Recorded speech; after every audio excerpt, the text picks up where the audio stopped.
Star Trek is known for exploring the future, strange new worlds, and big ideas about humanity. But not every episode was welcomed with open arms. Over the years, some stories pushed boundaries so far that they were pulled off the air, restricted, or quietly banned in certain countries. These weren't small controversies either. They involved topics that television networks thought went too far. And once you see what these episodes showed, it becomes obvious why they caused such strong reactions, even decades later. So join us in this video as we review 3 Star Trek episodes that are still banned today. Number 3. Miri. The original series episode Miri begins like a mystery but quickly turns into something far darker. The Enterprise answers a distress call from a planet that looks exactly like Earth. When Kirk, Spock, McCoy, Janice Rand, and 2 security officers beam down, they find an empty town frozen in time, like a quiet 1960s suburb where everyone suddenly vanished. The silence does not last long. A badly disfigured man attacks them, collapses in a seizure, and dies right in front of them. Soon, they meet a scared girl named Miri. She runs from the crew because she calls them groups, her word for grown-ups. Miri explains that she and the other children are the only people left alive. Then the landing party notices strange purple spots forming on their own skin. Miri says those marks mean the same disease that assassinated the adults has started. According to her, grown-ups became brutal, lost their minds, and died soon after the first symptoms appeared. In an old medical lab, the crew uncovers the truth. The plague was an accident caused by a life extension experiment. The twist is chilling. The children are actually more than 300 years old, aging only 1 month every century, yet they still think and feel like normal kids. As McCoy rushes to create a vaccine, an older boy named John steals the crew's communicators, cutting them off from the ship and making the cure harder to test. Fear and jealousy push the children into a panic mob. Miri helps them capture Rand, and they swarm Kirk until he is bleeding and furious. He finally reaches them by reminding them that the youngest kids will die helpless without the older ones. John gives the communicators back. McCoy tests the vaccine on himself, and the cure works. The episode aired once on the BBC in 1970, through complaints, and was left out of repeats for years because many found it disturbing. So, what is another Star Trek episode that is still banned to this day? Keep watching to find out.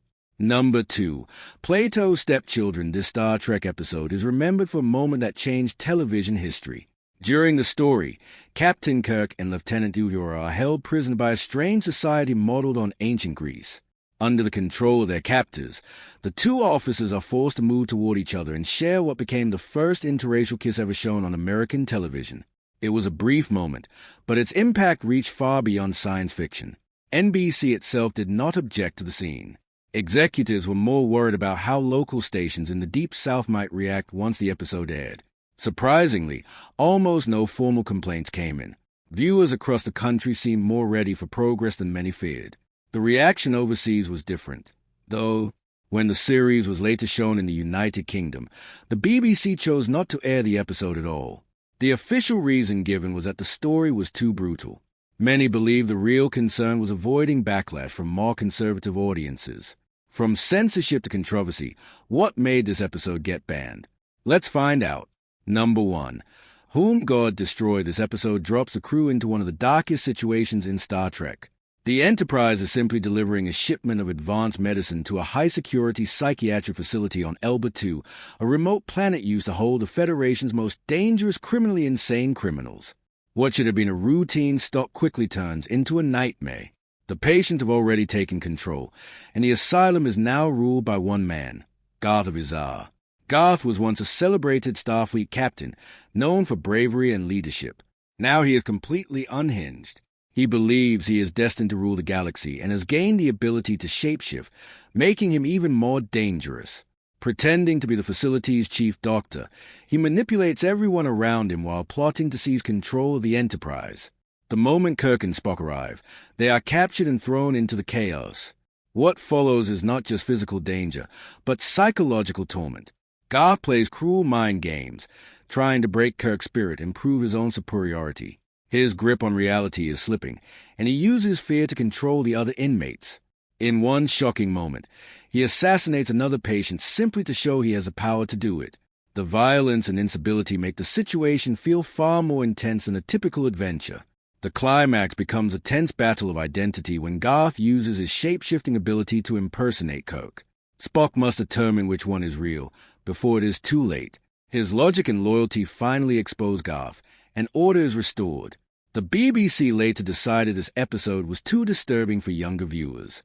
The mix of madness, torture, and sudden harshness pushed it beyond what they felt was safe for family television. But bands weren't new. How did Star Trek become so fearless? Stay tuned to find out. The franchise had dared to go further before looking at the episodes that face bans and restrictions. It helps to understand just how big and influential Star Trek truly is.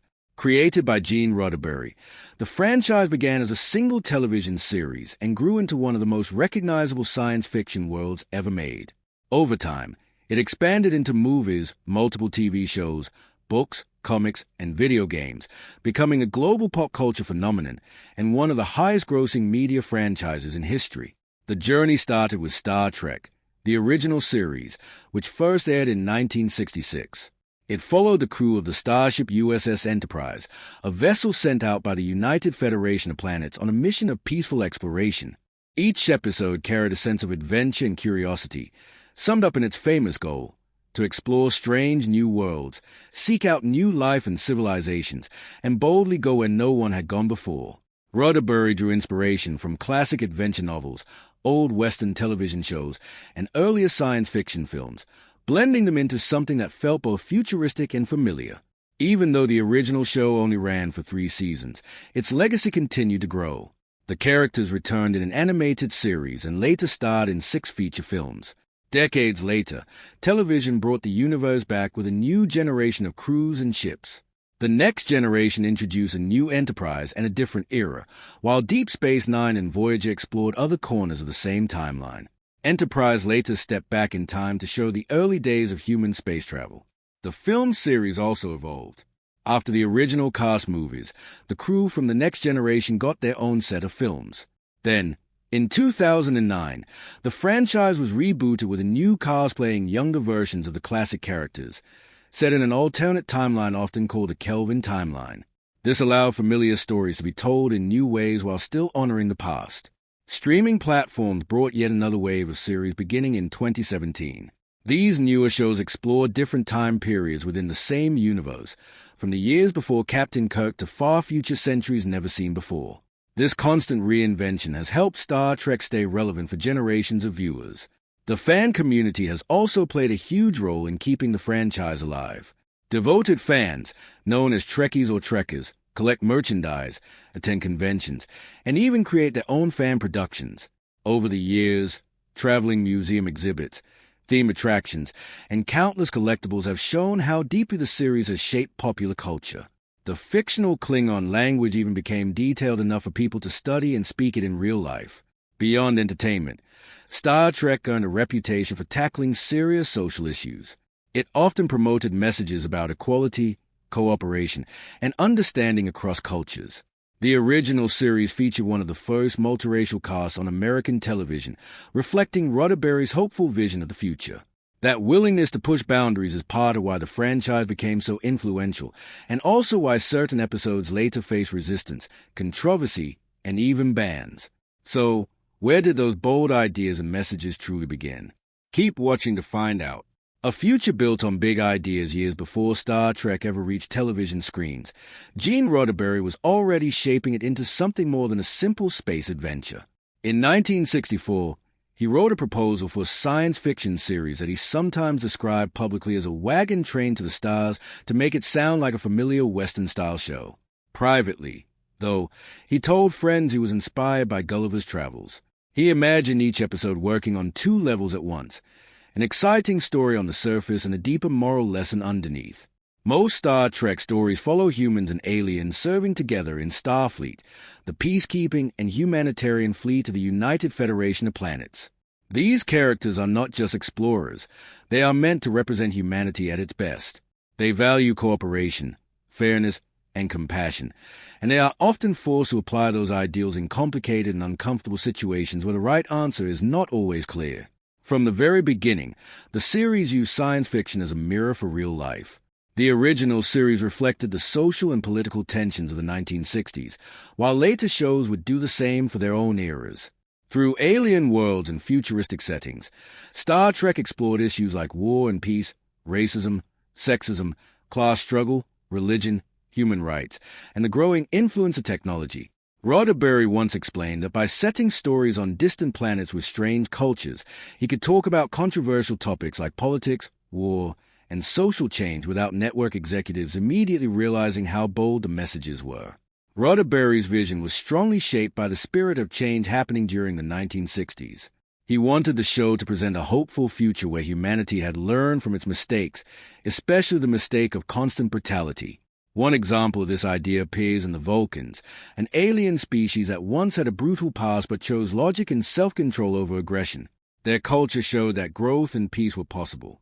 He also imagined a united federation of planets as an optimistic version of the United Nations, where different worlds worked together instead of fighting. This hopeful message was not always welcomed by television executives, who worried more about ratings and ideals.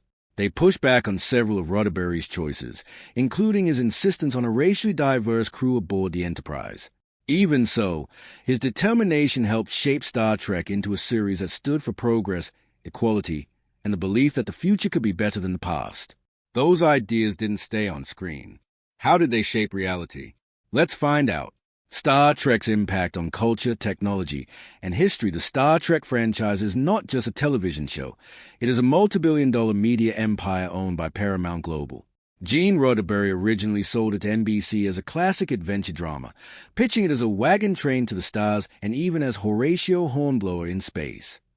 The series' iconic opening line, "To boldly go where no man has gone before," was almost directly lifted from a U.S. White House booklet on space that had been produced after the Sputnik launch in 1957. This simple phrase would come to symbolize humanity's curiosity, ambition, and endless drive to explore the unknown.